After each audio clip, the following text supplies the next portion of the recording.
Hello hi అండి, welcome back our channel. నేను మీ శ్రీసరి. ఈరోజు రెసిపీ వచ్చేసి healthy and tasty and colourful అయినటువంటి క్యారెట్ సగ్గుబియ్య పాయసం అండి. ఎలా చేసుకోవాలో ఈ వీడియోలో చూసేద్దామండి. దానికంటే ముందుగా నా ఛానల్ సబ్స్క్రైబ్ చేసుకోండి. ఇక లైట్ చేయకుండా వీడియోలోకి వెళ్ళిపోదాం.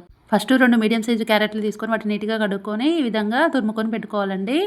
నెక్స్ట్ సగ్గుబియ్యాన్ని ఒక హాఫ్ అన్ అవర్ నానబెట్టుకున్నానండి.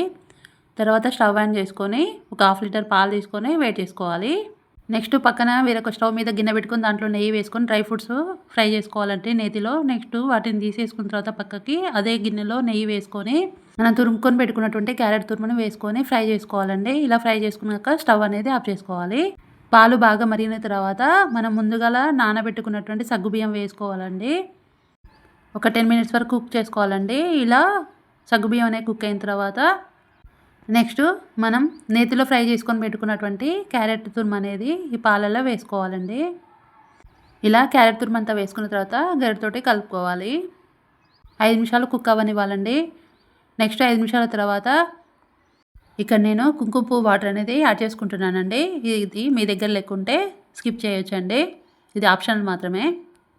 కుంకుమ పువ్వు వాటర్ అనేది పోసుకున్న తర్వాత ఒకసారి కలుపుకొని మళ్ళీ ఒక 5 నిమిషాల వరకు కుక్ చేసుకోవాలండి. 5 మినిట్స్ కుక్ అయిన తర్వాత స్టవ్ అనేది ఆఫ్ చేసుకోవాలి. నెక్స్ట్ ఇక్కడ స్వీట్ కోసమని 3/4 కప్పు షుగర్ అనేది యాడ్ చేసుకుంటున్నాను. మీకు టేస్ట్ తగ్గట్టు షుగర్ అనేది యాడ్ చేసుకోవచ్చండి, అంతేనండి. టేస్టీ అండ్ హెల్దీ అయినటువంటి క్యారెట్ అండ్ సగ్గుబియ్య పాయసం అనేది రెడీ అయిపోయిందండి. మీకు నచ్చినట్లయితే మీరు ట్రై చేయండి. ఎలా కుదిరిందో కామెంట్లో తెలియచేయండి. అదేవిధంగా నా యొక్క ఛానల్ని సబ్స్క్రైబ్ చేసుకోకుంటే సబ్స్క్రైబ్ చేసుకోండి. వెళ్తూ ఈ వీడియోకి ఒక లైక్ ఇచ్చుకోండి. Thank you.